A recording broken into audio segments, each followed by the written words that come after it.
Do you need to opt out of your Shell Overseas Contributory Pension Fund before you can have a cash equivalent transfer? The answer is yes. Yes, you do.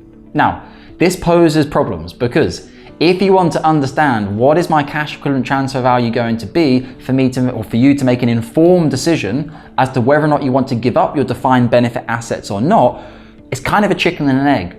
Because until you opt out, you can't have the CETV. Until you have the CETV, you can't make an informed decision and get financial advice to complete a transfer out or not.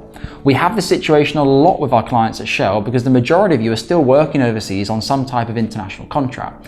So what I suggest is to get in touch with us below via the calendar. You can speak to myself or one of our senior financial advisors to try to ascertain what we think your CETV might be. Now, we can't predict your CETV, but if we take a range of factors, your salary, what you contributed, potentially what they're promising to pay you, we can start to piece together the puzzle to understand what we think your CETV might be before you potentially go and complete an opt-out. Because the problem with an opt-out is, if you opt out, you get your CETV, and then you complete a transfer, it doesn't really matter because you transferred out anyway. So getting the CETV was necessary to transferring out. So if you're watching this video and you're saying, Dominic, you know what? I've decided I want to transfer out. I'm pretty sure about it. Opting out is not a big deal. It's a precursor that needs to be done in order to transfer, to get the CETV and then to transfer.